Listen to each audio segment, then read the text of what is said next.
的演讲者，我们还是Xanya Sofra. Yes. I was in Chinese world. So great to hear. And 去年他来过，我们在同一个会场，我们一起演讲过。非常高兴他今年又来到了我们的现场，给我们发表他的研究结果。那么他是一位纽约大学神经科学的博士，也是伦敦大学生物科学的博士。Good afternoon, and thank you for having me again in AWC. And let's go back. Basically, what we do and how we treat ourselves does determine how long we're going to live, as well as our genes, of course. So I have no conflict of interest. This is a review of over 390 recent articles, and of course from before. And this is my books that have been translated in 12 different languages. And several of the articles that I based this lecture today, this is all my publications in many different journals. So human health is very well related to the gut microbiome, the health of the hormonal balance and proteostasis. And I will talk later on about what proteostasis is. A very, very important concept.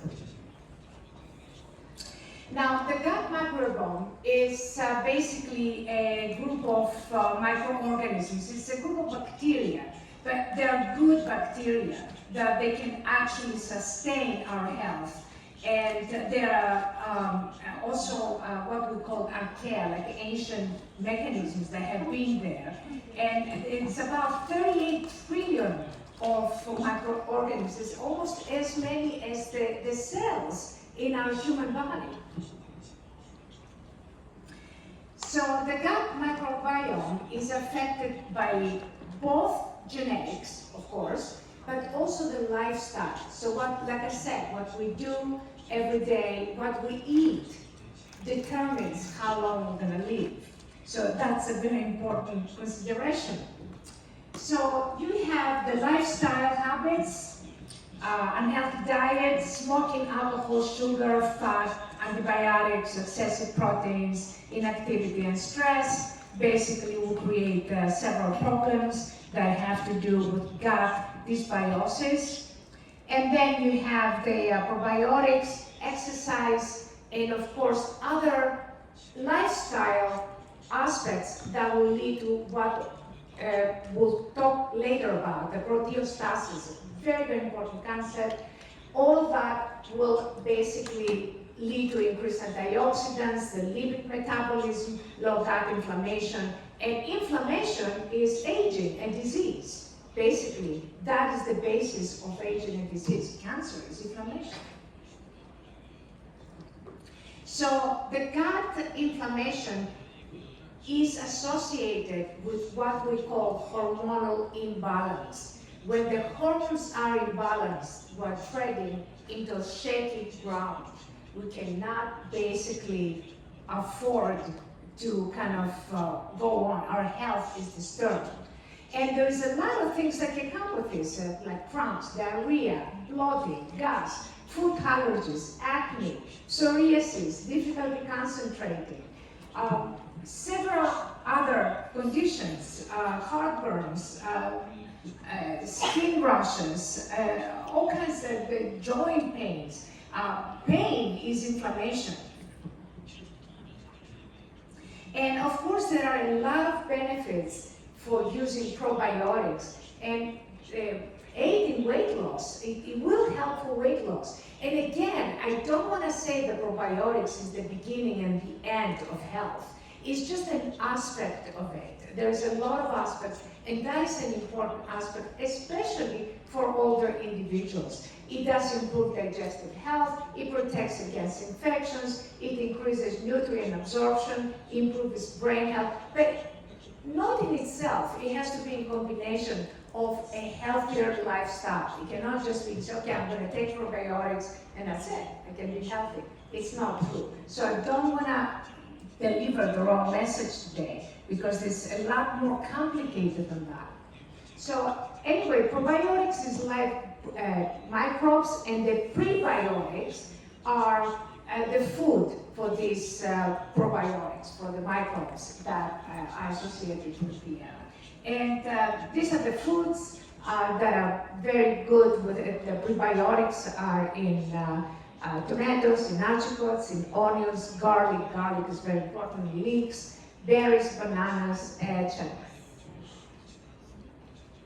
This is some more anti-inflammatory foods, salmon, dark chocolate, organic eggs, garlic, and so on and so forth.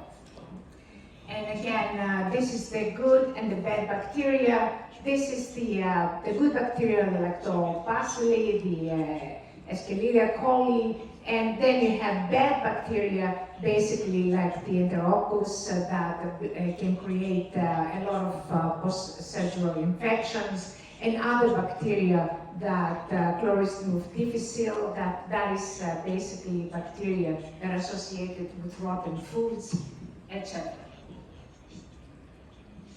And you have the microorganisms that live inside your intestines that influence the health in many ways. It basically, everything, the way you want to understand it is that everything in the body is interacting.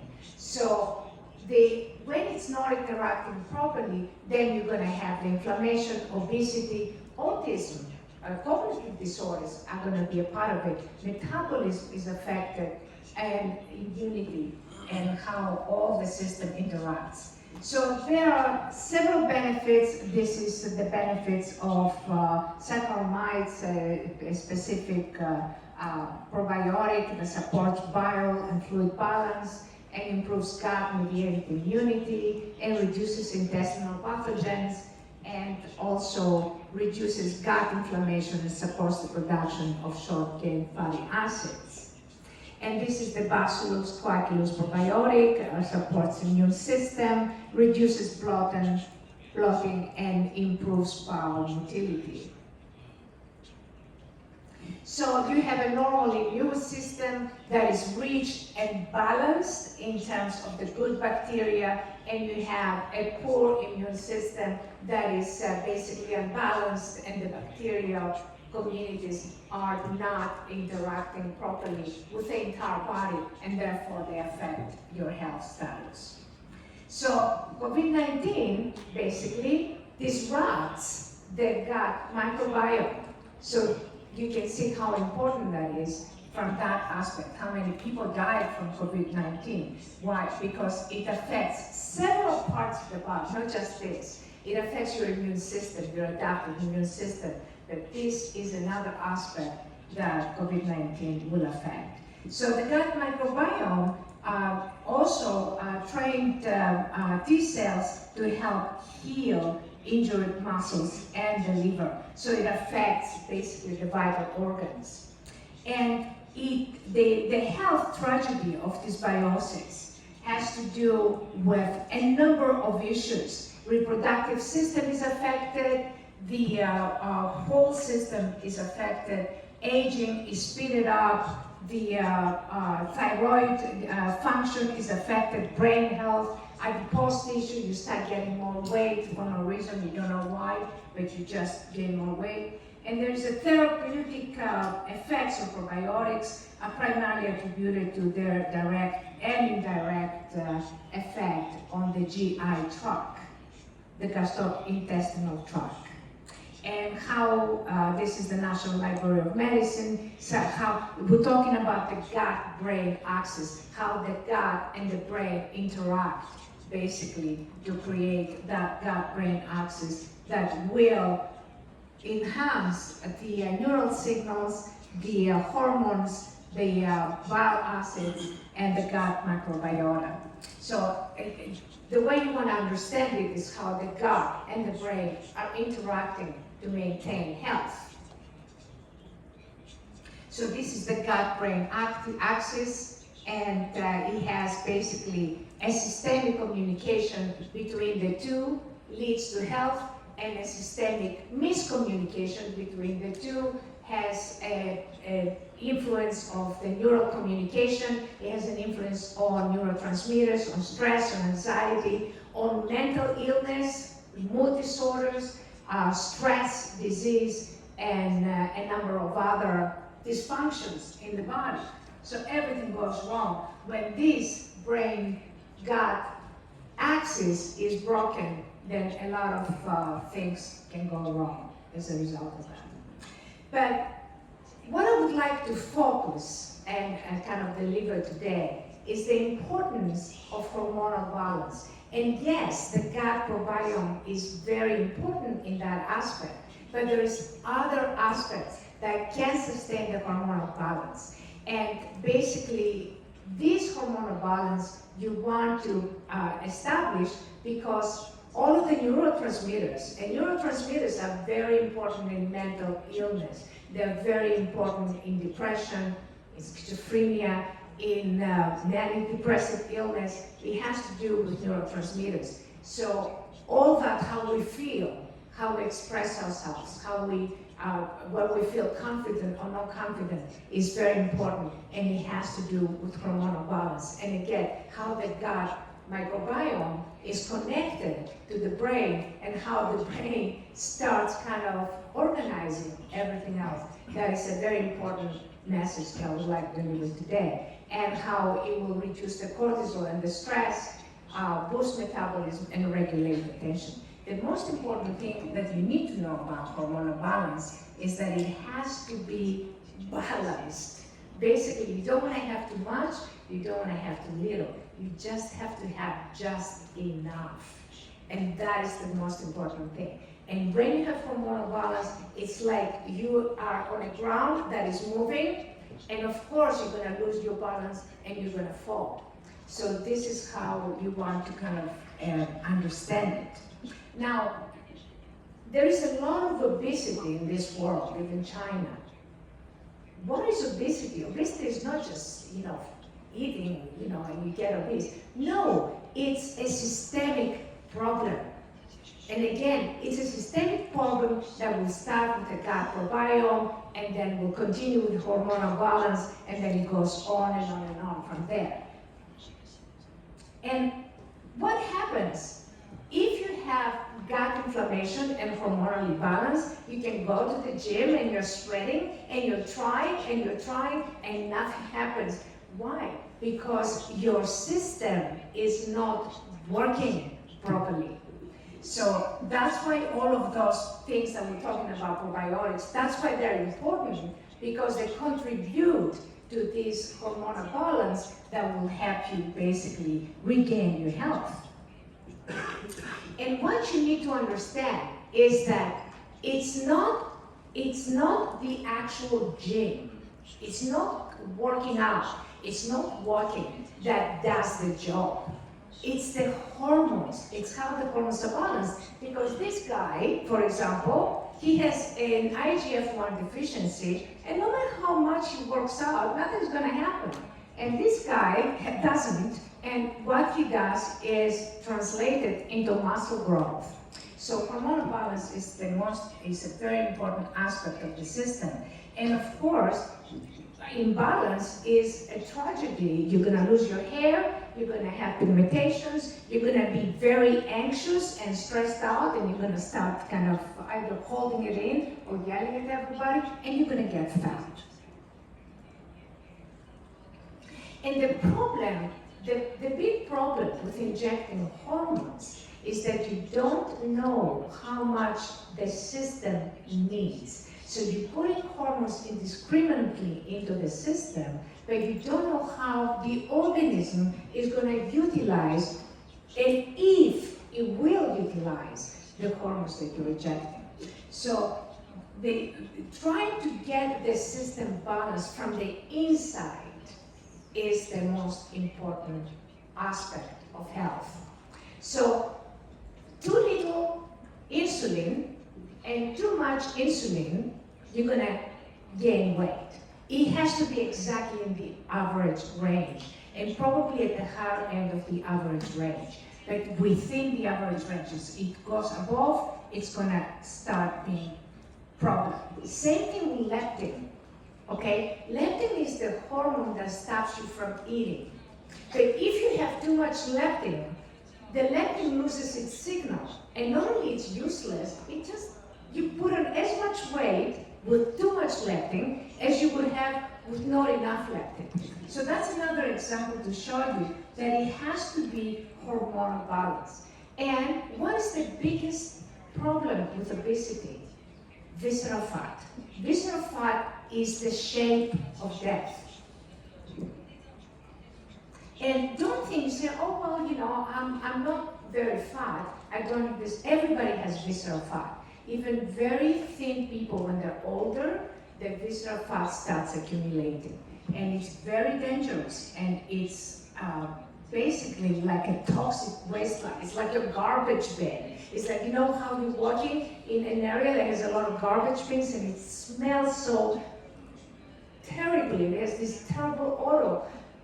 This is what visceral fat is. It's inside your body. This is like a waste dump. It's awful. It has to go. And basically, toxicity, detox, and probiotics, plus exercise and healthy diet is what is necessary. So, when you have the probiotics plus the exercise and a healthy diet, and it can be different types of exercise, it can be effortful, it can be effortless exercise, it can boost your metabolism. We've done a study, we have done many studies, but this one is one study, 150 subjects, and we saw a significant increase in D3 after this specific way of working. And again, leptin and ghrelin. You cannot have too much ghrelin, you cannot have too much leptin, you cannot have too little ghrelin or too little leptin. It has to be balanced. And again, we found a significant increase. Now you see only 13.41%. It doesn't really mean anything because it depends what they were before. So percentages are not as important or significant. So also we found a cortisol decrease. So basically a balance, ghrelin went down, leptin went up, cortisol went down, therefore hunger was decreased. So it will decrease your hunger. That's the whole point. Why do people put on weight? Because they're hungry, they're going and they eat. And you know, if they cannot find something good to eat, they kind of, you know, snacks and other garbage. Now, when you have hormonal balance, you will have confidence. You will feel more confident. You come across, because when you don't have hormonal balance, when your thyroid is low and your cortisol is high, you're going to be stressed out, you're going to feel depressed. How can you have confidence that way? You cannot be confident. And this is some of the before and afters that we've done. This is just one treatment, and before and after again. And let's talk about something very important. Perceived age reveals accelerated aging. When you look older, that means you're going to keep getting older faster, basically. And we age. What do we age? We have a pleasurable lifestyle. We don't have enough, basically, discipline to do what we have to do. And we age, additionally, and this is something that I have been reading a book about, a brainwashed book, and a lot of articles. We age because we misunderstand the causes of aging. We think that, okay, if we take that wrinkle, we're gonna look younger. Who cares if you look younger? You're still gonna age in the same way because systemically, you have not changed anything. So we focus on the part instead of focusing on the whole.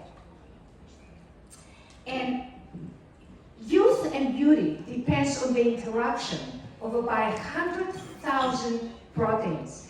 How many of you have heard the miracle of collagen? And such a focus on collagen, it's just one out of the 100,000 proteins. So what's Okay, with risk collagen, that does not mean we're gonna stop aging. Why? Because aging is the result of all 100,000 proteins, and this is what we call homeostasis. And RF and lasers will denature proteins. Not just that, all heat will do that. It normally denatures proteins. When a protein is like the brains of the cell. When the protein is denatured, then the structure is dissolved. And when they are unfolded, they cannot produce it, they cannot function. It's like the cell is brain dead with a denatured protein. Basically, it's like an egg can produce a chicken, but if you boil the egg, it can produce nothing, basically food. So it's the process of denaturation that happens when you fry an egg. And the problem with that is that you don't just fry the egg, but all the proteins surrounding are influenced by that denatured protein, and they increase their aggregation. So poor diet, inactivity is basically repeated trauma. And we have so many laser RF in anti-aging. That will increase the inflammation. And exercises will reduce the inflammation. That's another study that we did. And there was a CRP decreased by 36%. Again, 150 subjects. This is the book that was just published. That we are, my point is that we have been brainwashed by marketing, and we have to stop thinking about how we can enhance health to our patients. So that's another article I just published it actually last week. So we don't have to age if we are, we're gonna age, but you can delay aging, okay? Aging is a normal process. But we can delay aging, we can get the best of our lives, basically, if we start understanding not just the amount of hormones that has to be in the system to create the balance, but the communication between these hormones, and how this is, now this is a new kind of signaling science that has come in, like the FRET, and they're looking at protein folding with many different methods. There's a lot, dozens of papers out on the internet. This is all new research, basically. And what proteostasis is very much like hormonal balance. Hormones are proteins. So hormonal balance is an aspect of proteostasis. Proteostasis is the balance of all these hormones that we have, about 400,000. There's a lot of undiscovered hormones today that we don't, and that is what we call proteostasis. We need to understand what proteostasis is.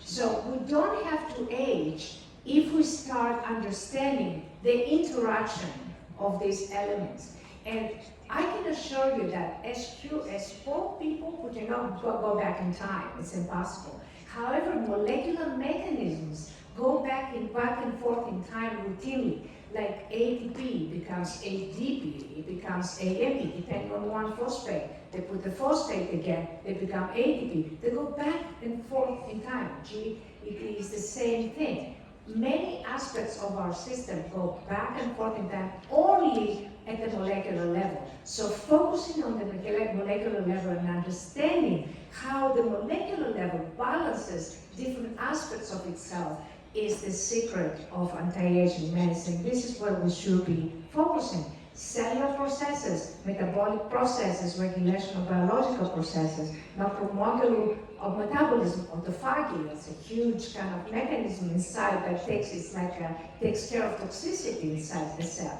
Without that, the cell will die much faster. Nucleotide metabolism, metabolic processes. There is a lot of different processes that we need to understand and take care of before we look at true anti-aging. Not just removing the wrinkle, but changing the system, enhancing the system to kind of get to a more healthy level, to a kind of a younger time than your age. So health is beauty, but beauty in itself is not health. And with this, I would like to conclude my lecture. If you do have any questions, please feel free to email me at science@iellios.com. Thank you very much.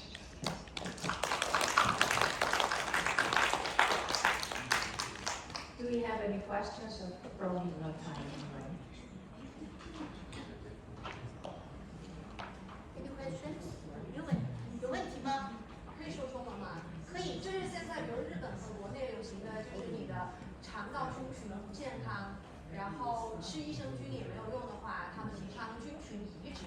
那这个事情，是比较成熟的，还是针对于一些疑难杂症，或高过敏体质没有办法很难调理的人群呢？就这种菌群移植。完全中档。I have no clue what you asked. I'm sorry. 对呀，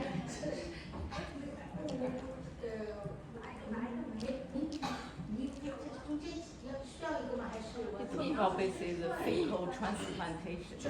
Fecal transplantation. Fecal transplantation. Like right. Like a bio. Give you the Like stem cells or exosomes? Fecal Fecal. transplantation. They Yeah. want need that. Just to make him slim, you know, they study. Yeah. With the poop, yes. And then you take the poop basically, and then you change your micro environment in the You gut. change the microbiome. Right. When we should do that? Probably not mature by now. Yeah, I see some people mention like. What would you But say? that's the future. 那个你再说一遍，把那个把你要提的问题再说一遍。这是现在针对于肠道菌群不健康，通过检测发现肠道菌群不健康，然后导致的一些高过敏体质、免疫力低下。那现在在日本和在国内，然后就已经使用菌群移植。那想请问，这种菌群移植的这种手术方式，它对于改善高过敏体质、提升免疫力，然后还有综合性的去抗衰，它是有明确的临床的疗效吗？然后它能够维持多久呢？还是说它仅仅针对于一些疑难杂症？ Just translate it, it doesn't matter. I think there's a lot of methods that are very experimental, and as soon as there's a paper come out and everybody starts using it, you have to be very careful in utilizing these methods, because unless you have a longitudinal study, and I'm not exactly sure what you said or what you asked, because I don't speak Chinese, but unless you have a longitudinal study, not one, but many studies, like Dr. Mister said, you have to look at many, what you're going to see, you're going to have like 10 studies with 10 different conclusions.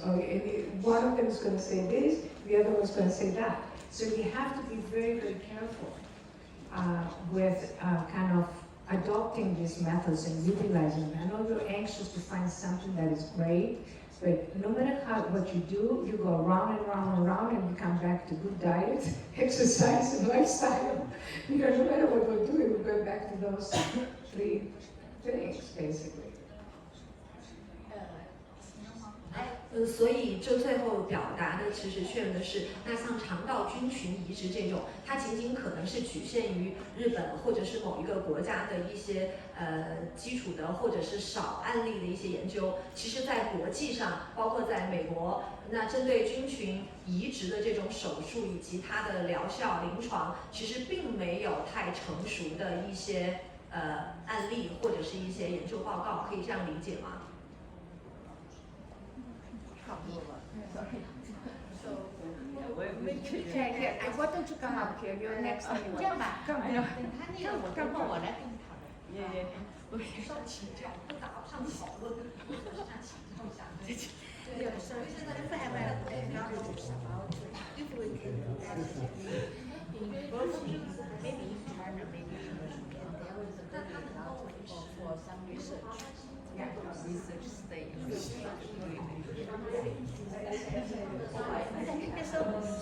Hello? You can answer the question. No, or if not, then first what's the difference? Wait a moment. No, answer the question. I don't know what she asked. It's a very wrong question. It's just a figure classification. Yeah. There is a clinical United States or is limited Japan or certain countries specific. Yeah, it's an application clinical setting. Yeah, it's not completely, it's not established yet. It's not established. I don't know very much about it, but to be honest, it's not. All I know that it's not really a kind of mainstream method. You have to be careful. That's the point. You need to see side effects. That's the number one thing. And like with exosomes and stem cells. Right. So first, you need the certificate first. Oh, sorry. Yeah. Thank you. Hope to see you again next year. Yeah. Thank you. Thank you. 这里走一点。Okay. Okay, look at me. One more.